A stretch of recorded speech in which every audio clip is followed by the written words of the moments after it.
अस्सलाम वालेकुम, good morning everyone. Welcome to my channel the pure love stories. तो कैसे हैं आप सब? होप आप सभी अच्छे होंगे। मैं भी ठीक हूँ। तो बिना वक्त ज़ाये किए हम शुरू करते हैं कहानी एक पहल प्रेम की पार्ट 88। सीधा स्टोरी से शुरू करना चाहेंगे। प्रकाश की बात सुन के नित्या खुद शॉक हो जाती कि आखिरकार प्रकाश को पता क्या है, किसके बारे में पता है। प्रकाश डिटेल में कुछ नहीं बोलता है, बस वो उन सारी बातों को भूल के साइड में चला जाता है। सीता वहाँ पे खड़ी थी। वो नित्या के पास आती है और बोलती कि चलो, कुछ तो अच्छा हुआ, कुछ तो दिमाग में गए इनके, शुक्र मनाओ। और नित्या अपनी चीज़ों के लिए ना बोलनी पड़ती है, क्योंकि जब तक तुम बोलोगी नहीं उसे पता कैसे चलेगा कि तुम्हें चाहिए क्या। अपनी बातों को अपनी भाई के आगे रखना सीखो। और मुझे नहीं लगती कि तुम्हें सीखने की ज़रूरत है, पर जब भी बात तुम्हारी भाई की आती है तुम अलग ही जोन में चली जाती हो। सीता ये बोल के चली जाती है। नित्या कंफ्यूज थी, समझ नहीं पा रही थी। वो पहले फ्रेशअप वगैरह सब कुछ हो लेती है, आके अपने कमरे में बैठती है और सोचने लगती कि आखिरकार प्रकाश को किसके बारे में पता है, कशिश के बारे में कैसे पता चले होंगे। यही वो सोच ही रही थी कि एकदम से सीता की आवाज़ आती है कि नित्या, वो ज़रा बाहर आओ। नित्या बाहर जाती है। बाहर जाके देखती है कि वहाँ पे अक्षय खड़ा है प्रकाश के सामने। और अक्षय नित्या को देख के अपनी सर को थोड़ी सी झुका लेता है। और जैसे ही नित्या वहाँ पे जाती है तो अक्षय एकदम से सामने आता है और बोली कि देखिए, अब तक आपको इतना परेशान करने के लिए माफ़ी चाहूँगा। वैसे मैंने प्रकाश को कहा था कि अगर आपकी पसंद है तो उस पर गौर फरमाए, पर क्या करे, भाई है ना, बहन की प्यार में पागल। शायद उसको उसकी नज़र में मैं ही सही लगा हूँ, इसीलिए आप प्लीज़ बुरा मत मानिएगा। और अगर मैंने आपकी सिचुएशन थोड़ी क्रिटिकल करी होगी, आपको तकलीफ़ पहुँचाई होगी, फिर चाहे वो जाने अनजाने में हो या ना जानते हुए, तो माफ़ कर दीजिएगा। वो हाथ जोड़ने लगते हैं कि तभी नित्या बोलती कि देखिए, इसकी कोई ज़रूरत नहीं है। देखिए, ज़रूरत तो है, ज़रूरत है। आई नो आप कितने तकलीफ़ में होंगे ये सारी सिचुएशंस, तो इसके लिए आई एम सॉरी।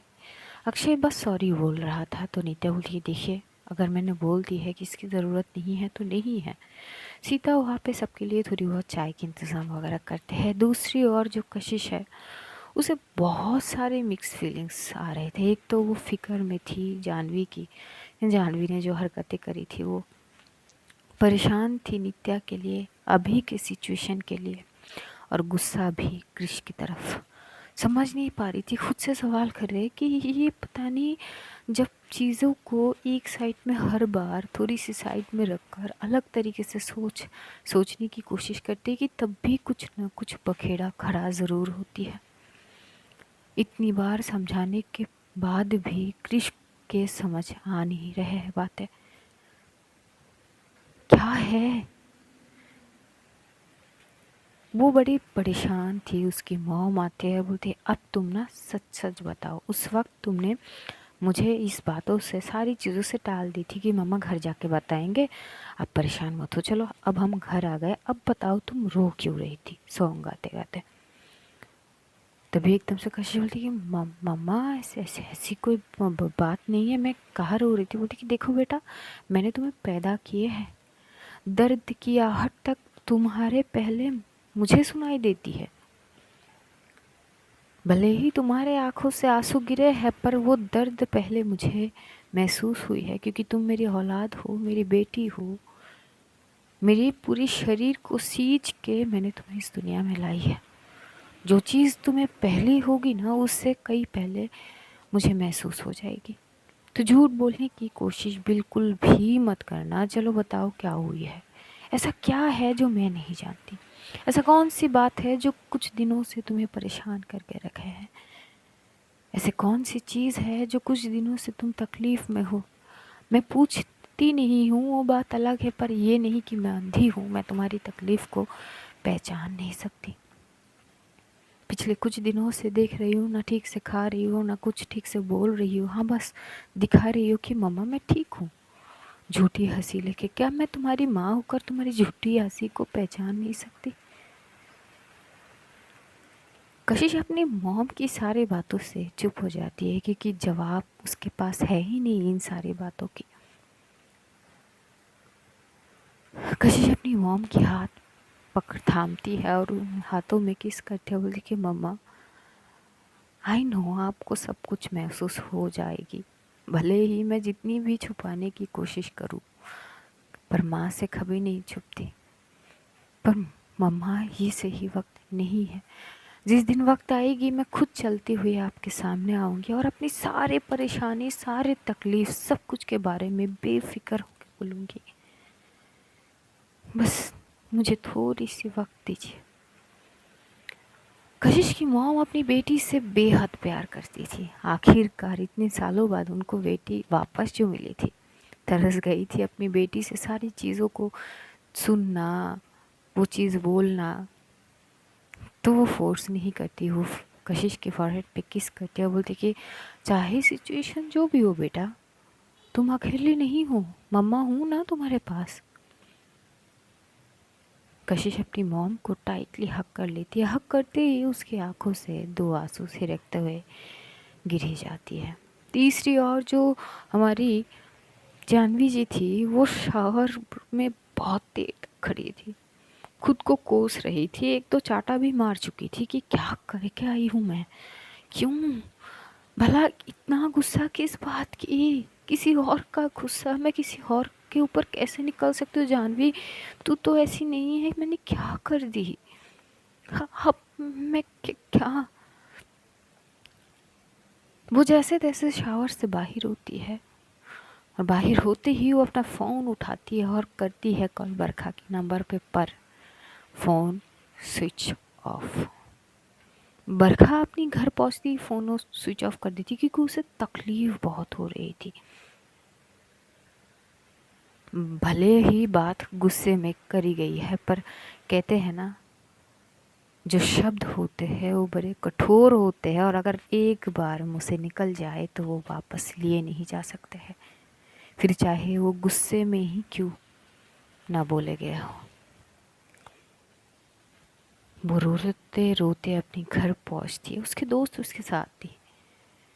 वो अपने घर पहुंचते, घर एंटर करने से पहले ही अपनी हुलिया ठीक करती है और जैसे एंटर करती है तो देखती है उसके एक मासी भी आई हुई है। तो उसे ये पता चलती है कि उसके मॉम 2 दिन के लिए गाँव जा रही है उसके पापा के साथ। बरखा से पूछे जाते हैं कि तुम भी चलो, पर बरखा मना कर दी थी, उसे अकेली रहनी थी इस वक्त खास करके।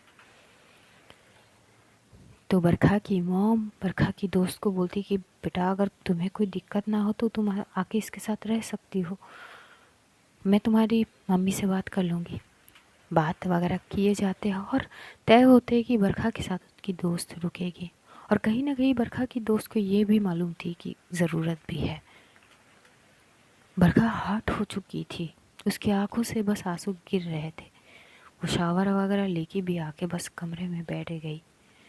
वो बैठने के बाद वो उठती है, अपनी कवर्ड में से वो डायरी निकालती है जो उसकी और पीयूष की यादें समेटे हुए वो संभाल के रखी थी। वो हर एक पिक्चर को बड़ी लाजमी तरीके से छू रही थी और उसकी आंखों से आंसू एकदम से पीयूष के पिक्चर के ऊपर पड़ते हैं और एकदम से होती कि क्या तुमसे ज़्यादा कोई मुझे प्यार कर भी सकते हैं?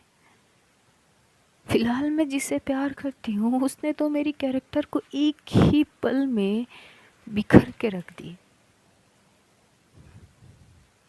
झरक चाप बोलने के लिए उसने 1 सेकंड तक नहीं सोची। कहा हो तुम, मुझे तुमसे हक चाहिए। I miss you lot Piyush, I miss you lot. वो रो रही थी। बरखा की दोस्त आते बोली शांत हो जा यार, तुझे पता तो है जानवी की गुस्सा। क्या गुस्सा? गुस्से में हम ये क्यों भूल जाते हैं कि सामने वाले जो शख्स है, कम से कम उस शख्स के लिए हम बहुत इम्पोर्टेंट है। उसे ये ज़रूर पता है, ऐसा नहीं है वो समझदार नहीं है।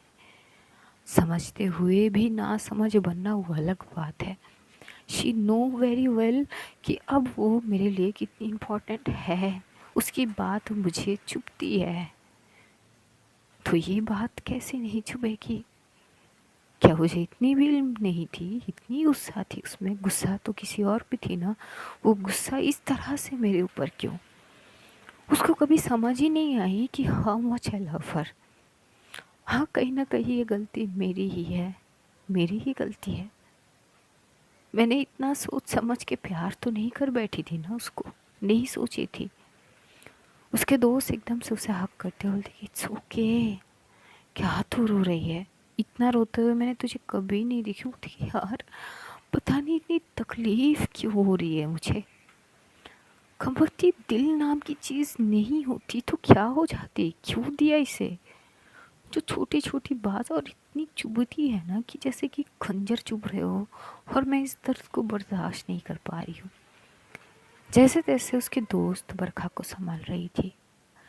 धीरे धीरे वक्त बीतने लगते हैं। वहाँ से नित्या के घर से जो अक्षय था वो चले जाते हैं। रात को खाने के वक्त नित्या प्रकाश की ओर एकटक देख रही थी। उसे समझ नहीं आ रही थी कि प्रकाश ने आखिर किसके बात करे है। वो पूछती है कि भाई, आ, आपने कहा आपको पता है मेरी पसंद, तो आखिर क्या पता है आपको? प्रकाश खाते खाते बस ये बोलता है, बस मुझे पता है, और आगे की चीज़ें मैं खुद तय करूँगा, लेकिन हाँ, पसंद तुम्हारी ही होगी। बस ये बोलता है और कोई डिटेल में बोलती नहीं। नित्या परेशान होने लगती कि आखिर किसके बारे में बात कर रहे हैं, और अगर कशिश के बारे में बात कर रहे हैं तो पता कैसे चले इनको। लेकिन वो सीता से पूछती है। जैसे ही प्रकाश उठ के चले जाते हैं, सीता को कुछ भी नहीं पता थी इस बारे में। वो डायरेक्ट बोलती है कि देखो मुझे कुछ नहीं पता, और ना ही इन्होंने मुझे कुछ कहा ही है, तो मैं भला ऐवे कैसे कह सकती हूँ तुम्हें, जबकि मुझे खुद नहीं पता। नीता चुप हो जाती है। कहीं ना कहीं उसे कशिश की भी याद आ रही थी, फिक्र हो रही थी, जो भी सिचुएशन से ये लोग निकले थे यूनिवर्सिटी में से। वो आती है वापस अपने कमरे में, फ़ोन उठाती है, वो कशिश के नंबर पे डायल करती है। एक रिंग होते, दो रिंग होते हैं, तीसरी रिंग, चौथी रिंग, पांचवी रिंग, यहाँ तक के करते करते लगभग 16 कॉल आ चुकी थी कशिश की फ़ोन में। कशिश दूर बैठे हुए बस अपनी फ़ोन में एक बार लाइट होके फिर से लाइट ऑफ होना, ये सारी चीज़ देख रही थी। और हल्की हल्की सी वो नित्या के साइड में जो एक हार्ट है उसको देख रही थी। उसे अच्छे से पता है कि ये किसकी कॉल है, पर उठाने की हिम्मत नहीं थी उसमें कि उठा के वो बोलेगी क्या, क्या बोलेगी जवाब, या कोई भी लफ्ज़ अभी शायद नहीं आएगी, या फिर अपनी जो दिल में उठे सारे जज्बातों को शायद दर्शा ठीक से नहीं पाएगी। वो चुप थी। जब नित्या देखती है कि कोई रिस्पॉन्स नहीं है तो एक टेक्स्ट भेज देती है, अपना ध्यान रखना, I love you lot, no matter situation what, बस अपना ध्यान रखो, मुझे खुद से दूर मत करना बस, प्लीज़ आई रिक्वेस्ट यू। और कभी ये मत सोचना कि तुम्हारे कारण मेरे ऊपर कोई परेशानी या तकलीफ़ आएगी। प्लीज़ कशिश, खुद को मुझसे दूर कभी मत करना। मैं तुम्हारी ये इग्नोरेंस बर्दाश्त ही नहीं कर सकती कि जानबूझ के तुम्हारा ये मेरी फ़ोन ना उठाना मुझे तकलीफ़ दे रही है, मुझे हर्ट हो रही है। आई नो तुम जगी हो, आई नो तुम ये भी देख रही हो कि मेरे कॉल आ रहे हैं तुम्हारी फ़ोन पे। हो सकता है कि तुम अभी रो रही हो, जैसे ये, क्योंकि वो तब तक उठ के आ चुकी थी, जैसी बीप होती है, और ये सुनते सुनते ही कशिश की आंखों से आंसू गिर रही थी। उन आंसू को ज़्यादा गिरने मत देना, जैसी वो तुम्हारी चिन से छू के नीचे गिरेगी ना, उससे पहले ही अपनी हाथों से उसे पोंछ लेना। सोचना कि मैं हूँ। वो बहुत कीमती आंसू है मेरे लिए, ऐसे ज़ाया मत करो, क्योंकि रोओगी तुम और मुझे तकलीफ़ होगी।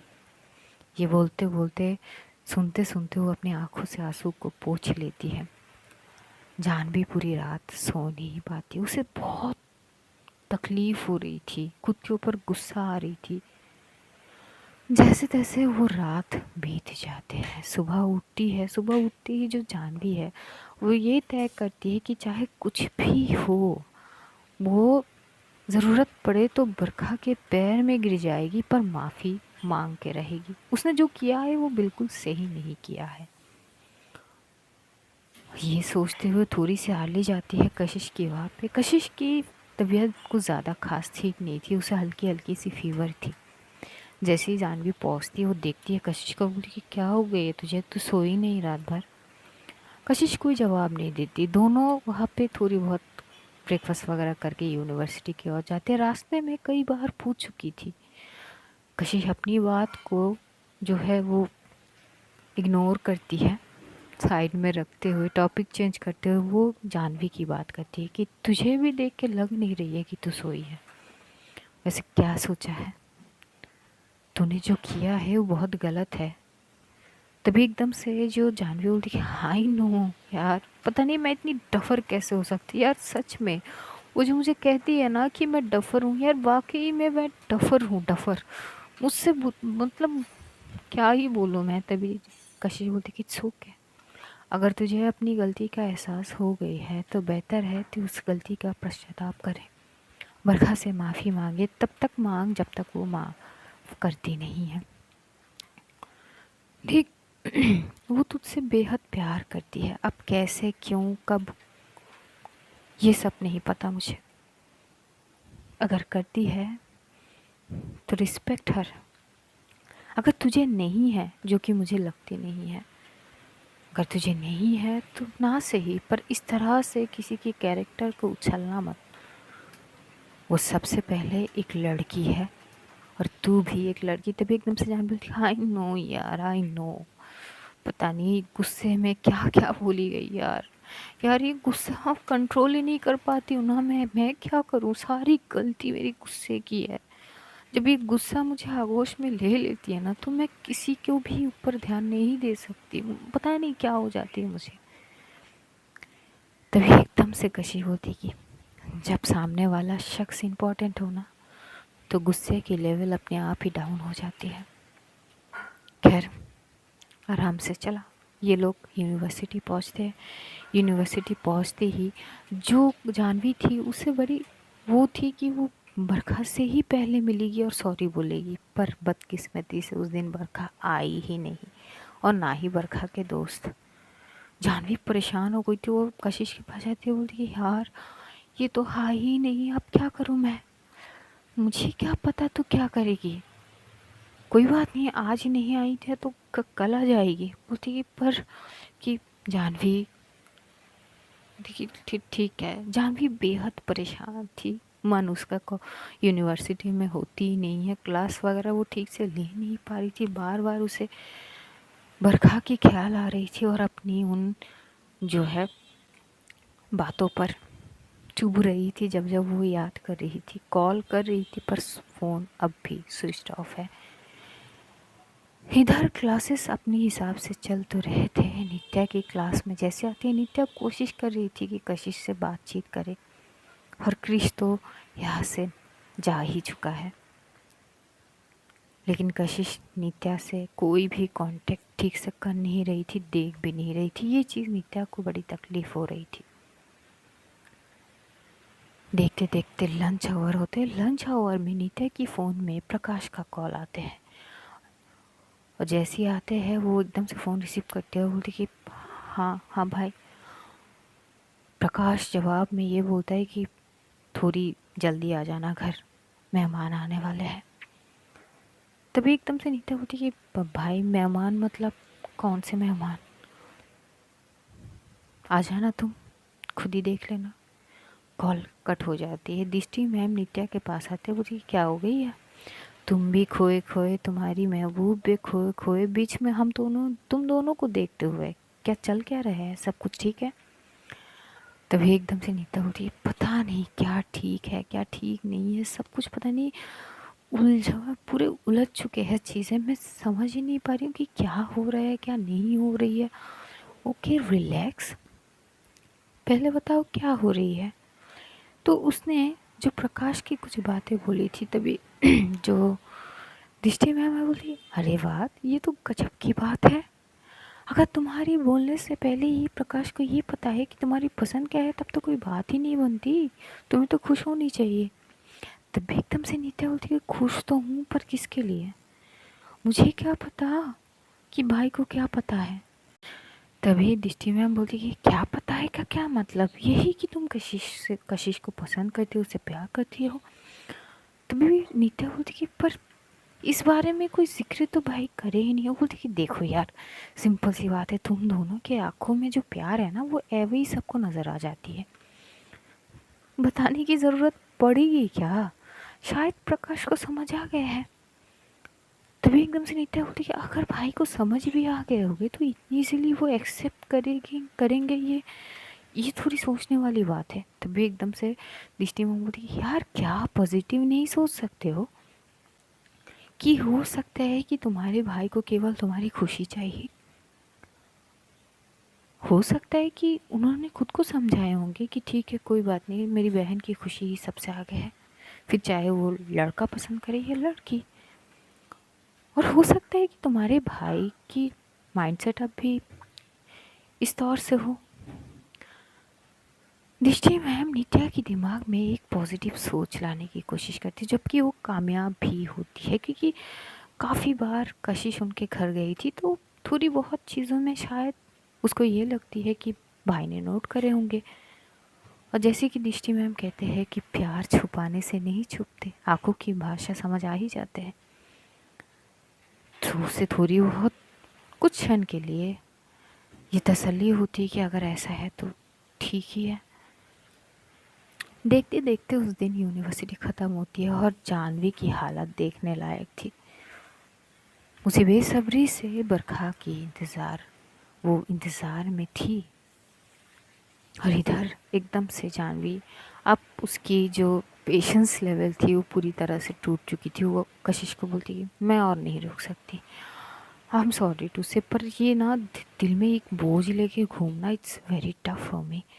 मुझे नहीं पता मैं उसके पैर में गिर जाऊंगी, पर मुझे माफ़ी चाहिए, क्योंकि जब तक वो मुझे माफ़ नहीं करेगी ना, मैं चैन से बैठने वालों में से नहीं हूँ, और ना मैं बैठ सकती हूँ ऐसे। प्लीज़ मुझे उसके घर के एड्रेस दे, तू भी चल मुझे मेरे साथ। कशिश की तबीयत प्रॉपर ठीक नहीं थी, तो उसे अच्छी भी नहीं लग रही थी, तो बोलती कि कल चलते हैं प्लीज़, आज मुझे अच्छी नहीं लग रही है। तभी जानवी बोलती कि यार आई नो बट मुझे आज ही जानी है, वरना मैं सो भी नहीं पाऊँगी, मैं कल भी नहीं सोई थी। कशिश समझ सकती थी, वो बोलती कि अच्छा ठीक है चल। लेकिन जो जानवी है बोलती अच्छा एक काम करते हैं, मैं तुझे ऑटो ठीक कर देती हूँ, तू घर पहुँच, मैं उसके घर जाती हूँ, बस मुझे एड्रेस बता दे। कशिश बरखा की एड्रेस देती है, और कशिश को भी अब खूब अच्छा नहीं लग रही थी, बस उसे अपने घर जानी थी। और नित्या से उसकी कोई बात वगैरह हो नहीं रही थी, वो अलग टेंशन थी उसे। तो जो जानवी है उसे एकदम से ऑटो जो है वो ठीक करने के लिए खड़ी थी रास्ते पे, तो एकदम से वहाँ पे नित्या निकलती है। नित्या आड़ने निकल गई थी और देखती है कि जानवी कशिश को लेके खड़ी है और ऑटो को रुकवा रही थी। तभी नित्या आती है, बोली क्या हो गई है, तुम दोनों यहीं पे जा नहीं रही हो। तभी एकदम से जो जानवी है उसे ये ख्याल आती है क्यों ना नित्या मैम को ही बोली जाए कि मैम आप कशिश को घर छोड़ दो। और वो एकदम से बोलती है कि मैम सुनिए ना, मुझे मेरी ना बहुत इंपॉर्टेंट काम है और कशिश की तबीयत ठीक नहीं है, आप प्लीज़ उसको घर छोड़ दो ना, घर छोड़ दो, मैं कहीं और जाने वाली हूँ। कशिश जानवी की ओर देखती है तो नित्या बोलती है क्या हो गई है कशिश। जैसे उसकी हाथ पकड़ती है, वो जो उसकी शरीर तप रही थी वो समझ सकती थी। वो बोलती तो तुम्हें फीवर है, बताया क्यों नहीं, पागल हो क्या तुम? कितने कॉल कितने टेक्स्ट करे, एक भी टेक्स्ट का रिप्लाई नहीं, कॉल का रिप्लाई नहीं। चल क्या रही है तुम्हारी दिमाग में? पागल हो क्या? क्या है ये सब? ये हराम से कुछ नहीं, मैं बिल्कुल ठीक हूँ। तभी वहाँ से जो जानवी है वो चली गई थी, और जो नित्या है वो एक ऑटो रुकवाती है, और ऑटो से वो सीधा अपने घर के लिए बोलती है। तभी वो बोलती है कहाँ जा रहे हैं हम? मेरे घर। ये पर क्यों? बोलती कि चलो तो सही। वैसे भी आई थिंक तुम्हारे घर वाले शायद मेरे ही घर पे आएंगे। कि मतलब मेरे घर वाले क्यों आपके घर आएंगे? आप क्या बोल रहे हो मैम? कि कुछ नहीं कशिश, एक काम करो, तुम मेरे शोल्डर पे सर रखो। और नित्या कशिश की फेस को होल्ड करते हुए अपनी शोल्डर पे रखती हुए उसे साइड हक करती है। कशिश बोलती कि मेरी तबीयत ठीक नहीं है। आप क्यों? बोलती कि शट अप ओके। हाँ, आई नो तुम बहुत समझदार हो, आई नो तुम कभी कभार मुझसे भी ज़्यादा समझदार बन जाती हो, पर इसका मतलब ये नहीं कि I don't care for you. I love you a lot कशिश। तुम्हें क्या लगती है इन सारी चीज़ों से मुझे तकलीफ़ नहीं हो रही है? मैं बहुत खुश हूँ। अब एक सिंगल वर्ड भी नहीं बोलनी, तुम कुछ भी नहीं बोलनी है, बस चुप रहो, मेरे साथ घर चलो। वो उसे लेके घर पहुंचती है, और इधर जानवी अपनी स्कूटी उठाती है और जाती है बरखा के। और थोड़ी बहुत उसे जो एड्रेस थी मिलने में दिक्कत हो रही थी, पर जैसे तैसे आधे घंटे लगा के वो पहुंच ही जाती है। और इधर नित्या पहुंचती है अपने घर कशिश को लेके, लेकिन जैसी ही घर पहुंचती है वो दंग रह जाती है। कशिश खुद शॉक हो जाती है, क्योंकि वहाँ पे विजय सर के साथ साथ विजय सर के फैमिली यानी विजय सर के मम्मी पापा थे। अपने आप ही कशिश स्ट्रेट खड़ी हो जाती है। वो एक बार नित्या की ओर देखती है और एक बार विजय सर की ओर देखते हैं। विजय सर भी एकदम से खड़ा हो जाता है। प्रकाश फेसेस में स्माइल था। प्रकाश एकदम से बोलती कि सरप्राइज, ये रहा तुम्हारा पसंद, जिसे मुझे कोई दिक्कत नहीं है। जैसे ही ये सुनती है नित्या शॉक्ड। कहीं ना कहीं नित्या को थोड़ी डाउट तो थी, लेकिन इस तरह से होगी ये नहीं सोची थी। कशिश पहले से बेचारी की तबीयत ठीक नहीं थी, पहले से वो इतनी उलझनों में थी। अब ये नए बखेड़ा देख के वो लाचारी भरी नज़रों से बस नित्या को देख रही थी। और जो विजय सर है उसकी फेस में इतना चमक था और स्माइल था कि वो एकदम से चलते हुए आते हैं नित्या से हैंडशेक करने के लिए, कि नित्या पीछे हो जाता है। बोलती don't you dare Vijay sir, मुझसे दूर रहिए। सीता ये सारी चीज़ नोट करती है और सीता खुद परेशान हो जाती है कि अभी ये क्या चीज़ है, अगर उसे ये पसंद है तो इस तरह से क्यों बर्ताव कर रही है। नित्या कशिश की हाथ को कस के पकड़ती है। कशिश कुछ समझ नहीं पा रही थी कि ये क्या चल रही है यहाँ पे। पहले अक्षय, अब ये विजय सर, अब किस किस से लड़ेगी वो? ऊपर से उसकी तबीयत खराब है। नित्या जैसे उसकी हाथ पकड़ती वो देखती है कशिश की पूरी शरीर जो काँप रही थी। वो एकदम से उसके हाथ को कस के पकड़ते बोलती कि डोंट वरी, मैं सिचुएशन हैंडल करती हूँ। कशिश बोलती कि कौन सी सिचुएशन, मुझे समझ ही नहीं आ रही क्या चल रही है। रिलैक्स कशिश, मैं देखती हूँ। तुम एक काम करो, मेरे कमरे में चलो। इसे लेते हुए वो अपने कमरे की ओर जाने लगती। प्रकाश बोलती कि ये सब क्या है? नित्या रुक के प्रकाश की ओर देख के बोलती कि भाई, आपको मुझसे पूछनी चाहिए थी। पूछना क्या है? ये तुम्हारा पसंद है ना? नित्या बोलती है नहीं भाई, ये मेरी पसंद नहीं है। और ये बोलते हुए वो एकदम से जाती है कशिश को बेड पे लेटाती है, क्योंकि उसकी पूरी शरीर काँप रही थी। और उसके पीछे पीछे उसकी भाभी आई थी। बोलती है क्या हो गई इसको? ठीक है भाभी, थोड़ी सी पानी ला दो। तो सीता भागते हुए जाती है, पानी ला के देती है। नित्या कशिश को पानी पिलाती है। बोलती है डोंट वरी को कुछ नहीं होगा, तुम ठीक हो, प्लीज़ प्लीज़ रिलैक्स। मैं सिचुएशन देखती हूँ। कशिश की अब जो है मुँह से आवाज़ नहीं आ रही थी। इधर नित्या को थोड़ी बहुत गुस्सा भी आ रही थी। विजय सर सिचुएशन को समझ के अपनी मम्मी का पापा को भेज देते। बोलते कि मम्मा पापा आप एक काम करो, आप घर जाओ, हम बाद में बात करते हैं। प्रकाश बोलते हैं कि अरे पर, लेकिन विजय सर, क्योंकि वो भाप लिए थे कि आगे क्या होने वाले हैं। और इधर सीता कंफ्यूज थी कि नित्या के दिमाग में चल क्या रही थी। और नित्या बड़ी कस के कशिश के हाथ पकड़ी थी, उसको पानी पिला रही थी। बोलती क्या आयु के, हाँ। कशिश बोलती कि हाँ मैं ठीक हूँ। अब तभी वहाँ से नित्या एकदम से बाहर आती है कमरे से, सीता को ये बोल के कि इसका ध्यान रखिए। वो जाती है और एकदम से विजय सर के सामने आ जाती है। बोलती आपकी हिम्मत कैसे हुई मेरे घर पे आने के लिए? आपको सीधी सीधी बात समझ नहीं आती? अगर मैंने एक बार कह दी कि सर एज ए फ्रेंड मैं आपके साथ हूँ, बट इसके आगे कुछ नहीं, आप तो घर पहुँच गए। तभी विजय बोलती कि नित्या का काम डाउन, सुनो मेरी बात, कि मैं कोई बात सुनने के लिए तैयार हुई नहीं, सिंपल सी बात है। और भाई क्या है ये सब? प्रकाश खुद शौक था। और नित्या एकदम से विजय सर को बोलती कि अभी के अभी आप मेरे घर से निकलेंगे, अभी के अभी। विजय एकदम से बोलती कि नित्या मेरी बात सुन लो एक बार। बोलती कि सर अभी के अभी मतलब अभी ही। विजय वहाँ से चुप से निकल जाते। यहाँ पे प्रकाश बोलती कि क्या है ये सब, ये तुम्हारी तो पसंद है। नित्या बोलती कि नहीं है पसंद भाई वो मेरी। क्या आप भी किसी अरे गौरे को उठा के लाके मेरे सामने खड़े करोगे और बोलोगी कि वो मेरे पसंद है? कैसे भाई? पूछा मुझसे? क्या पूछती? मैंने तुम दोनों की बात सुनी थी कल। तभी एकदम से नित्या अपनी सर पे मारती है। बोलती क्या सुनी हो भाई? जो सुनाना चाहती हूँ वो सुनते क्यों नहीं हो आप? मेरी पसंद विजय सर नहीं है, कोई और है। बोलती आखिर है कौन तुम्हारी पसंद जिसको हम में से कोई नहीं जानते? कौन है? और तभी कशिश जो उठ के वो जाने लगती है और बोलती कि मुझे घर जानी है, मुझे सही नहीं लग रही। कि तभी नित्या कशिश के हाथ पकड़ ली तो बोलती कि कहाँ जा रही हो?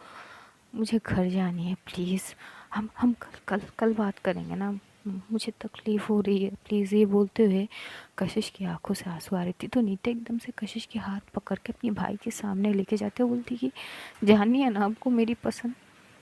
भाई मैं माफ़ी चाहूँगी पर आई नो आपके लिए थोड़ी मुश्किल होगी। और इधर सीता शॉक खड़ी थी कि जिस तरह से उसने कशिश के हाथ पकड़ी थी वो समझ रही थी, वो जम गई थी एक जगह पे खड़ी होके। नीता एकदम से बोलती है जाननी है ना आपको तो जान लो, ये है मेरी पसंद, आई लव हर। मानो कि प्रकाश के सर पे पूरे आसमान गिरा हो। वो शांत एकदम घूरते हुए नित्या को देख रही थी।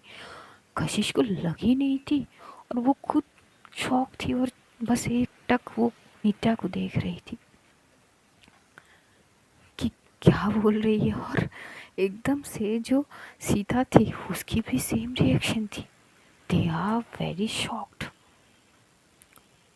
और जैसे ही विजय सर नित्या मैम के घर से निकले थे, दृष्टि मैम देख ली थी और वो भी आई थी और वो ये सीन देखे वो खुद शौक हो बोलती ओ ये कुछ अलग थी। और वो भी खड़ी हो जाती है। दूसरी साइड पे जानवी पहुंचती है बरखा के घर। वो कॉलिंग बेल बजाती है। बरखा हॉल में थी शायद। जैसी दरवाज़ा ओपन करती है वो देखती है जानवी को। जानवी को देखे वो फटाक से दरवाज़ा लगाने की कोशिशों में जानवी अपनी पैर एंटर कर दी थी। थोड़ी सी लग भी जाती उसके पैर में तो वो चिल्ला भी पड़ती आउच। तभी बरखा देखते हो बोलती कि क्या है, हाँ क्यों आई हो यहाँ पे और पैर डालने की किसने कही है तुम्हें? Please I want to talk to you please. और वो चाहती नहीं थी तो बोलती मुझे कोई बात नहीं करनी। और वो थोड़ी सी पुश करती है जानवी को, दरवाज़ा लगाने की कोशिश कर रही थी पर जैसे तैसे जानवी घर पे एंटर करती है।